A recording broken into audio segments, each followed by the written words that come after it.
किसान अलग अलग स्पीसीज की अलग अलग वैरायटी इनको सहेज कर रखते गए और उसको विकास कर। किसान की विरासत, धरती के वनस्पति संसाधन, एक अधिकार जिसका दुनिया भर के देश करते हैं सम्मान। आज भारत उन अधिकारों को दे रहा है नए मुकाम, ताकि और बढ़े किसानों की वंशागत किस्मों की पहचान का अभियान।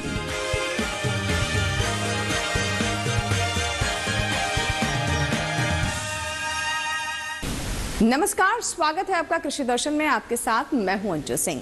कृषि दर्शन आप किसानों का अपना मनपसंद कार्यक्रम, जहां पर खेती किसानी से जुड़ी हुई तमाम नई नई जानकारियां हम आप तक पहुंचाते हैं। हमेशा की तरह कार्यक्रम में सबसे पहले बात होगी विज्ञान और किसान की, जिसमें आज हम आपको जानकारी देंगे ड्रोन फार्मिंग के बारे में। उसके बाद ओडिशा के कामयाब किसान राम नारायण नाइक से आपकी मुलाकात करवाएंगे, जो कि जैविक खेती को अपना चुके हैं और रसायन मुक्त खेती को प्रोत्साहित कर रहे हैं। और अंत में लिए चलेंगे आपको राजधानी दिल्ली के एक अवार्ड फंक्शन में, जिसमें जल संरक्षण से जुड़े हुए वाटर वॉरियर्स को सम्मानित किया गया। लेकिन सबसे पहले आपको लिए चलते हैं राजधानी दिल्ली में किस तरीके से पराली को लेकर कई महत्वपूर्ण कदम उठाए जा रहे हैं और कृषि मंत्रालय की ओर से एक उच्च स्तरीय बैठक का आयोजन किया गया। क्या कुछ विशेष रहा उसमें, आइए डालते हैं नजर। पराली जलाना एक गंभीर समस्या है। इसे लेकर केंद्र सरकार और राज्य सरकारों ने अनेक कदम उठाए। हालांकि इसमें सफलता भी मिली है, लेकिन पूर्ण रूप से इस पर सफलता नहीं मिली। इसी को ध्यान में रखते हुए केंद्रीय कृषि एवं किसान कल्याण मंत्री नरेंद्र सिंह तोमर ने राज्य सरकारों के साथ एक उच्च स्तरीय समीक्षा बैठक की। इस बैठक में कृषि राज्य मंत्री कैलाश चौधरी, कृषि सचिव मनोज आहूजा, कृषि मंत्रालय के अतिरिक्त सचिव अभिलक्ष्य लीखी एवं वरिष्ठ अधिकारी उपस्थित थे। बैठक में पंजाब, हरियाणा, उत्तर प्रदेश के वरिष्ठ अधिकारी वीडियो कॉन्फ्रेंसिंग से जुड़े एवं पराली से संबंधित स्थिति से अवगत कराए। केंद्रीय कृषि एवं किसान कल्याण मंत्री नरेंद्र सिंह तोमर ने कहा, पराली जलाने का समय कालखंड है। इस समय में हमारे इन 3-4 राज्यों की बहुत आलोचना होती है। मीडिया में भी गलत सलत छपता है, बाकी सब जगह भी छपता है। तो हम लोगों को भी बुरा लगता है कि भाई लोकतंत्र में सरकारें सर्वशक्तिमान होती हैं, केंद्र सरकार भी है, राज्य सरकार भी है, और उसके बाद भी हम एक ऐसी समस्या जो हर बार हमारे को आलोचना देती है, उसका निदान नहीं कर पा रहे। सुप्रीम कोर्ट तक को इंटरवीन करने की ज़रूरत पड़ती है, तब कहीं जाकर कुछ काम हो पाता है। पिछले दिनों आप सबसे अनेक बार चर्चा हुई है, मंत्री स्तर की बैठक में भी चर्चा हुई है, और उसी के परिणाम स्वरूप ये मशीनीकरण वाली योजना बनी थी। और आप सबकी डिमांड के अनुसार मैं समझता हूँ अभी 2 लाख से अधिक मशीनें तो मैदान में हैं जो दी जा चुकी हैं, और 900 करोड़ रुपया अभी राज्यों के पास उपलब्ध है, जिससे आगे भी इस पर कार्रवाई करना शेष है। मैं समझता हूँ आप सब लोगों ने तैयारी करने की कोशिश की है, लेकिन तैयारी का स्वरूप ऐसा होना चाहिए कि हम एक लक्ष्यावधि में कम से कम इस कलंक से मुक्त हो सकें। हर बार इसी समस्या को लेकर हम बैठते हैं और थोड़ी थोड़ी प्रगति दिखाई देती है, लेकिन हर साल माहौल ख़राब होता ही है। मुझे लगता है कि आज हम सब लोग इसी वजह से बैठे हैं कि राज्य और केंद्र दोनों मिलकर ऐसी दीर्घगामी योजना बनाएं और बहुआयामी योजना बनाएं, क्योंकि पंजाब है, हरियाणा है और उत्तर प्रदेश है। थोड़े पंजाब और हरियाणा ऐसे राज्य हैं जहां सर्वाधिक रूप से ये बात आती रहती है और चर्चा में हमेशा रहते ही हैं।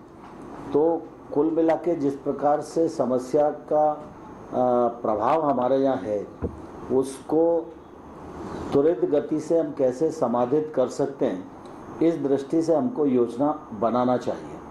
जहाँ तक मैकेनाइजेशन का सवाल है, वो एक पक्ष है, लेकिन इसके अतिरिक्त भी जागरूकता अभियान के माध्यम से हम जितना सफल हो सकते हैं, मैं समझता हूँ उससे ज़्यादा अच्छा कोई दूसरा उपाय नहीं है। सरकारों ने उस दृष्टि से काम करने की कोशिश भी की है, किसानों को सहायता देने की भी कोशिश की है, ये सब भी ज़रूरी है। लेकिन साथ ही साथ ये भी ज़रूरी है कि जिस प्रकार से यूरिया अधिक उपयोग करने से मिट्टी की उर्वरा शक्ति कम हो रही है, ठीक उसी प्रकार से पराली जलाने से भी मिट्टी की उर्वरा शक्ति कम होती है और उसका नुकसान तो किसान का ही नुकसान है, पर्यावरण का नुकसान है, वो एक पक्ष है और उसका प्रभाव सब पर ही पड़ता है। लेकिन पहले तो पराली जलाने का नुकसान किसान को ही होता है और जब किसान को होता है तो उसकी समृद्धि पर होता है, समृद्धि पर होता है तो राज्य सरकार की आर्थिक परिस्थितियों पर होता है, राज्य सरकार को कोई नुकसान होता है तो वो पूरे देश को नुकसान होता है। तो मैं समझता हूँ कि हम सब लोगों को बहुआयामी प्रयत्न करने चाहिए। पूसा डीकम्पोजर भी एक अच्छी विधा है, ICR ने उसको विकसित किया है। दिल्ली सरकार तो विज्ञापन दे दे के ही इतना जागरूकता पैदा कर दी है, तो उनके यहाँ तो काफ़ी मुझे लगता है सहूलियत हो ही गई होगी। तो इस प्रकार से पूसा डीकम्पोजर का भी उपयोग बढ़े और जब UPL जैसी संस्थाएं पूसा डीकम्पोजर का उपयोग करके वहाँ काम करती हैं तो उस समय राज्य सरकारों को चाहिए कि अगल बगल के किसानों को ले जाकर वहाँ दिखाना चाहिए। तो उससे निश्चित रूप से उन लोगों में प्रवृत्ति बढ़ेगी और ये सस्ता उपाय भी है और इसका समाधान करने में ये सक्षम भी है। तो इसी प्रकार से स्वाभाविक रूप से हम सब जानते हैं कि पराली है और धान उगेगा तो पराली होगी ही, और जो वेस्ट है अगर उस वेस्ट को वेल्थ में बदलने की कोशिश नहीं करेंगे तब तक हम कुछ भी बांटते रहें, देते रहें, और जब तक जागरूकता नहीं आएगी तब तक मुझे लगता है कि हम लोग समुचित समाधान तक नहीं पहुंचेंगे।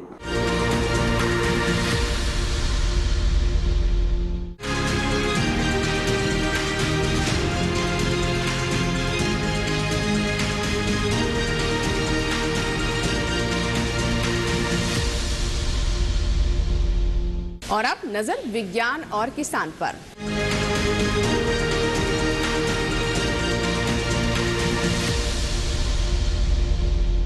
विज्ञान और किसान में हम आपको बताते हैं कि कैसे आप कृषि में नई तकनीक का इस्तेमाल कर सकते हैं। इसी कड़ी में आज हम बात करने वाले हैं ड्रोन फार्मिंग के बारे में, यानी खेती में कैसे ड्रोन का इस्तेमाल किया जा सकता है।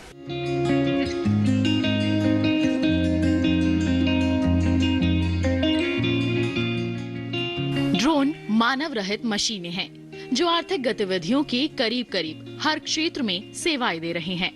खनन हो, इंफ्रास्ट्रक्चर हो, सर्विलांस हो, ऊर्जा हो, यातायात हो, जमीन की पैमाइश हो, रक्षा हो, कानून व्यवस्था हो या इसी तरह का कोई और काम, ड्रोन जहां भी हैं महत्वपूर्ण भूमिका में हैं। हमारी सरकार इन्हीं मानव रहित मशीनों की बदौलत खेती को बेहतर से और बेहतर बनाने की कोशिश कर रही है। कृषि क्षेत्र में ड्रोन के इस्तेमाल को बढ़ावा देने की उसकी नीति इन्हीं कोशिशों का हिस्सा है। यानी जमीन पर उगी फसलों पर ये छोटे हेलीकॉप्टर आसमान से नजर रखेंगे, उनकी देखभाल करेंगे, कभी उन पर कीटनाशक छिड़केंगे, कभी पोषण देंगे। खेती में ड्रोन के इस्तेमाल से न सिर्फ किसानों का काम आसान होगा बल्कि लागत में भी कमी आएगी, क्योंकि एक अकेला ड्रोन एक दिन में 20 से 25 एकड़ जमीन को कवर कर सकता है। जरा सोचिए, इतनी ज्यादा जमीन पर कीटनाशक या पोषक तत्व छिड़कने के लिए कितने मजदूरों की जरूरत होगी। ड्रोन का काम सिर्फ छिड़काव तक ही सीमित नहीं है, बल्कि ये आर्टिफिशियल इंटेलिजेंस का भी हिस्सा है। ड्रोन में लगे सेंसर फसल की निगरानी कर सकेंगे। वो बता देंगे कि खेत के किस हिस्से में कीड़े लगे हैं और किस हिस्से में बीमारी। आने वाले समय में हाई कैपेसिटी ड्रोन की मदद से किसान अपने खेतों से ताज़ा सब्जियां, फल और फूल वगैरह बाजार भेज सकेंगे। मछली पालन से जुड़े लोग तालाब, नदी और समंदर से सीधे ताज़ा मछलियां ग्राहकों तक पहुंचा सकेंगे।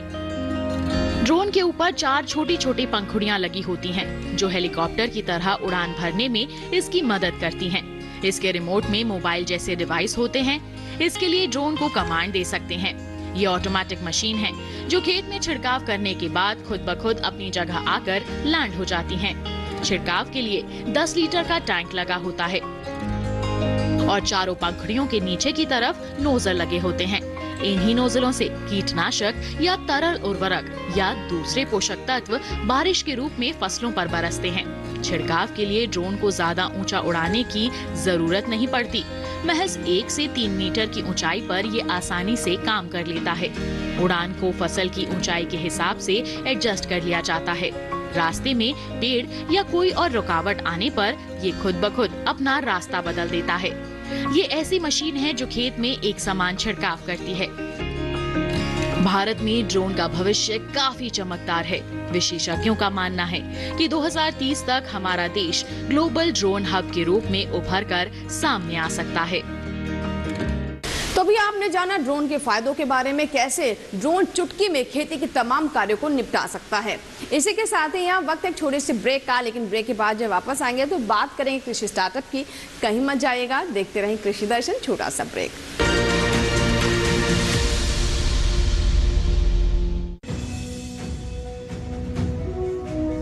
भारत सरकार का हर प्रयास किसानों को दे रहा है एक नई आस। देश के किसानों की खुशहाली और उन्हें आत्मनिर्भर बनाने के लिए भारत सरकार समर्पित है। प्रधानमंत्री श्री नरेंद्र मोदी जी के नेतृत्व में कृषि क्षेत्र में किए गए निरंतर प्रयासों के फलस्वरूप देश खाद्यान्न व बागवानी के क्षेत्र में आत्मनिर्भर हो चुका है और देश में दलहन का उत्पादन भी बढ़ा है। इसी तरह भारत सरकार ने खाद्य तेलों के उत्पादन को बढ़ाने के भी अनेक प्रयास किए हैं। इसी क्रम को आगे बढ़ाते हुए माननीय प्रधानमंत्री श्री नरेंद्र मोदी जी के नेतृत्व में भारत सरकार ने दूरदर्शी निर्णय लेते हुए राष्ट्रीय खाद्य तेल मिशन ऑयल पाम की शुरुआत की है। इस मिशन से देश भर के किसानों को बहुत लाभ मिलेगा। कृषि के पूंजी निवेश में वृद्धि होगी, खाद्य तेल आयात पर देश की निर्भरता कम होगी और रोजगार के नए अवसर पैदा होंगे। खाने के तेल में आत्मनिर्भरता के लिए अब राष्ट्रीय खाद्य तेल मिशन ऑयल पाम का संकल्प लिया गया है। इससे किसानों को तो सीधा लाभ होगा ही, गरीब और मध्यम वर्ग के परिवारों को सस्ता और अच्छी क्वालिटी का तेल भी मिलेगा। यही नहीं, ये मिशन बड़े स्तर पर रोजगार का निर्माण करेगा। इस मिशन के अंतर्गत ऑयल पाम का रकबा और पैदावार बढ़ाने पर जोर देने के लिए सरकार ने 11,000 करोड़ रुपए से अधिक की सहायता राशि निर्धारित की है। मिशन के तहत सरकार ने ऑयल पाम की खेती के लिए रोपण आदि की सहायता में बढ़ोतरी करते हुए पहले मिलने वाले 12,000 रुपए प्रति हेक्टेयर को बढ़ाकर 29,000 रुपए प्रति हेक्टेयर तक कर दिया है। ऑयल पाम के पुराने बागों के पुनरुद्धार के लिए 250 रुपए प्रति पौधा के हिसाब से विशेष सहायता दी जा रही है। पौधारोपण सामग्री की कमी दूर करने और बीजों की पैदावार करने वाले बागों को भी सहायता दी जाएगी। इसके तहत 15 हेक्टेयर ऑयल पाम उद्यान के लिए 80 लाख रुपए तक की सहायता राशि दी जाएगी। इसके अलावा नर्सरी विकास के लिए 40 लाख रुपए तक तय किए गए हैं। पूर्वोत्तर और अंडमान राज्यों के लिए विशेष सहायता का भी प्रावधान है। ऑयल पाम के किसान ताजे फलों के गुच्छे यानी FFB का उत्पादन करते हैं, जिनकी वर्तमान में कीमतें अंतर्राष्ट्रीय मूल्यों में उतार चढ़ाव के आधार पर तय होती हैं। पहली बार केंद्र सरकार ताजे फलों के गुच्छे की कीमत के लिए किसानों को आश्वासन दे रही है। ये व्यवहार्यता मूल्य यानी VP कहलाएगा, यानी किसानों को कोई घाटा नहीं होने दिया जाएगा। व्यवहार्यता मूल्य VP तय करने की शुरुआत 1 नवंबर से होगी और अगले वर्ष 31 अक्टूबर तक जारी रहेगी। इसे ऑयल पाम वर्ष कहा जाएगा। इस योजना के तहत वर्ष 2025-26 तक ऑयल पाम का रकबा 6.5 लाख हेक्टेयर सृजित करने और कच्चे ऑयल पाम की पैदावार वर्ष 2025-26 तक 11.20 लाख टन पहुंचाने का लक्ष्य निर्धारित किया गया है। सरकार के इस महत्वपूर्ण निर्णय से देश में ऑयल पाम की खेती करने वाले किसानों में विश्वास पैदा होगा और वे खेती का रकबा बढ़ाएंगे। इस तरह पाम ऑयल का उत्पादन भी बढ़ेगा, जिससे किसानों की आय बढ़ेगी और ग्रामीण अर्थव्यवस्था भी सुदृढ़ होगी।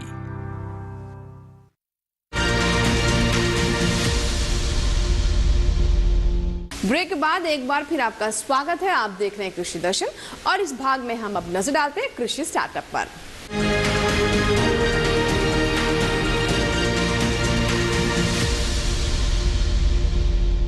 कृषि स्टार्टअप में आज हम आपकी मुलाकात करवाने वाले हैं उड़ीसा के कामयाब किसान राम नारायण नाइक से, जो कि अब पूरी तरीके से जैविक खेती को अपना चुके हैं। राम नारायण नाइक गांव साहसपुर ओडिशा के रहने वाले एक सफल किसान हैं। इनका जन्म एक कृषक परिवार में हुआ था। वैसे तो उनके पिता खेती कर घर और परिवार चलाते थे, लेकिन उन्होंने राम नारायण को पढ़ा लिखा कर गांव में एक स्कूल का अध्यापक बना दिया। शिक्षा के साथ साथ राम नारायण का रुझान खेती की तरफ भी था। 20-21 की आयु से ही राम नारायण खेती से जुड़ गए। खेती बाड़ी करते करते इन्होंने पाया कि उनके गांव में किसान जानकारी के अभाव में खेतों में रसायनों का इस्तेमाल करते हैं। पढ़े लिखे होने के कारण राम नारायण जानते थे कि खेतों में रसायनों के उपयोग से कई दुष्परिणाम हो सकते हैं। वे जानते थे कि रसायनों के अधिक इस्तेमाल से मृदा उर्वरता कम तो होती ही है, साथ ही मनुष्य की सेहत पर भी कुप्रभाव पड़ता है, साथ ही कई बीमारियों को जन्म भी देती है। ये बात उनके लिए चिंता का विषय था। वे रसायनों के इस्तेमाल को कैसे खत्म किया जाए, इस पर गहन विचार करने लगे। वर्ष 2005 में राम नारायण ने स्वयं जैविक खाद तैयार की और राम नारायण ने पाया कि रासायनिक खाद के मुकाबले जैविक खाद के उपयोग से लगभग 80% खर्च कम होता है। इस पद्धति से खाद बनाना बेहद आसान है। जैविक खाद का इस्तेमाल किसानों के आर्थिक बोझ को भी कम करता है, साथ ही उनके जीवन स्तर और जमीन को बेहतर बना सकता है। राम नारायण ने जैविक खाद से खेती करना शुरू कर दिया। किसानों के विकास का पहिया चलने लगा और जैविक खाद के सुखद परिणाम सामने आने लगे। लेकिन अब कुछ परेशानियां और थी जो राम नारायण की सफलता का रास्ता रोक रही थी। फसलों पर कीट पतंगों के आक्रमण से कैसे बचा जाए, इसका रास्ता भी राम नारायण को खोजना था। राम नारायण रासायनिक कीटनाशकों का प्रयोग नहीं करना चाहते थे। राम नारायण अपने आसपास उगने वाली जड़ी बूटियों के गुणों को भली भांति जानते थे। राम नारायण ने उनकी पहचान कर एक जैविक कीटनाशक बनाने का फैसला किया। राम नारायण द्वारा बना ये जैविक कीटनाशी एक आविष्कार साबित हुआ। राम नारायण के इस सराहनीय कार्य से इनके गांव में ही नहीं बल्कि आसपास के गांव के किसानों की भी जिंदगी बदल गई। दूर दूर के गांव के किसान राम नारायण से सुझाव लेने आने लगे, उनसे प्रभावित होने लगे। आज हजारों किसान उनके द्वारा बनाए जैविक खाद और जैविक कीटनाशी का इस्तेमाल कर लाभान्वित हो रहे हैं। राम नारायण को उनके इस महत्वपूर्ण कार्य के लिए अनेक पुरस्कार से सम्मानित किया जा चुका है। मेहनत, लगन और एक नई सोच कैसे एक साधारण किसान को एक असाधारण नायक में बदल सकता है, इसका जीता जागता उदाहरण है राम नारायण नाइक। तो देखा आपने कि किस तरीके से जैविक खेती से न सिर्फ आप पर्यावरण के प्रति अपनी जिम्मेदारी निभाते हैं, बल्कि साथ ही मिट्टी की उपजाऊ शक्ति को भी बढ़ाते हैं। इसी के साथ ही यहाँ वक्त एक छोटे से ब्रेक का, लेकिन ब्रेक के बाद भी कृषि दर्शन जारी रहेगा। बने रहें आप कृषि दर्शन के साथ। छोटा सा ब्रेक।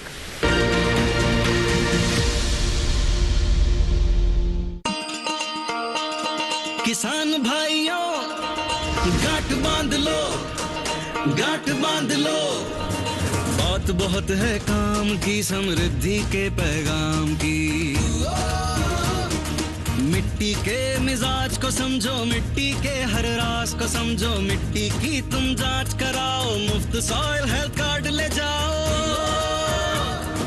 कभी मुनासिब बीज लगाओ, सही किस्म की खाद ले आओ। जितनी जरूरी उतनी डालो, सही मात्रा खुद पहचानो। इसको अपना मंत्र बना लो, मिट्टी की सेहत को जानो। बात बहुत है काम की, कम लागत अधिक वरदान की। किसान भाइयों, गांठ बांध लो। आज ही मिट्टी की जांच कराएं। राज्य सरकार के कृषि अधिकारी से संपर्क करें और मुफ्त में सॉइल हेल्थ कार्ड पाएं। कृषि और किसान कल्याण मंत्रालय द्वारा किसान हित में जारी।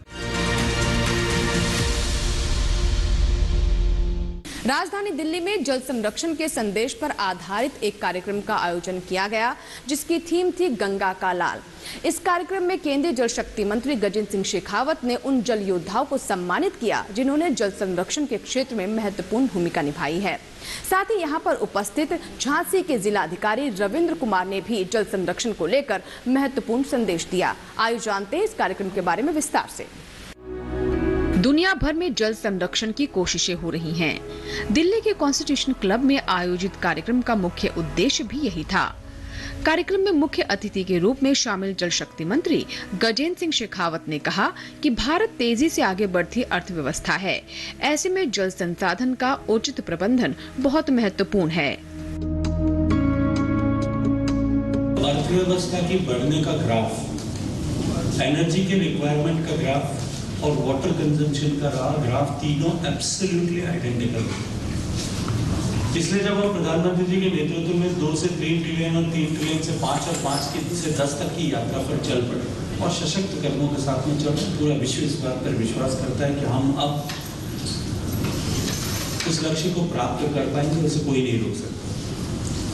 हम दुनिया की सबसे तेजी से बढ़ती हुई अर्थव्यवस्था है। ऐसे में 2050 तक अपने देश को हम किस तरह से जल संसाधनों कमी के कारण से हमारी इस गति में अवरोध न आए, इससे सुरक्षित कर सकें, इस पर निश्चित रूप से हम सबको काम करने की आवश्यकता है। कार्यक्रम में पहुंचे झांसी के जिलाधिकारी रविंद्र कुमार ने किसानों से कम पानी में उगने वाली किस्मों का चुनाव करने की अपील की। ये वही रविंद्र कुमार हैं जो जल संरक्षण के प्रति जागरूकता फैलाने के लिए गंगा जल लेकर माउंट एवरेस्ट पर चढ़ गए थे। तभी से इन्हें गंगा का लाल कहा जाने लगा है। जलवायु के अनुसार अगर हम फसल बोएं, शुष्क जगह में शुष्क, जहाँ पानी है वहाँ पानी वाला, तो इससे जल की बहुत बचत होगी और जल की ही बचत नहीं होगी, हमारा एग्रीकल्चर भी सस्टेनेबल होगा। कार्यक्रम में जल संरक्षण के क्षेत्र में काम करने वाले जल योद्धाओं को सम्मानित भी किया गया। ये एक चौका सिस्टम ऐसा है कि हर बारिश का पानी जमीन पे रुके और वो जमीन में 9 इंच पानी रुके और हर बारिश का अंदर जाता रहेगा। फिर बारिश 4 दिन बाद हो गई, फिर अंदर चला गया, फिर 15 दिन बाद हो गई, फिर अंदर चला गया, तो वो मॉइस्चर नीचे तक बैठ जाता है, यानी कि 60-70 फीट तक बैठ जाता है। तो जब बारिश के जाने के बाद वो मॉइस्चर ऊपर आता रहता है, ऊपर आता रहता है, तो ऊपर पूरी फसलें लो, चाहे घास लो।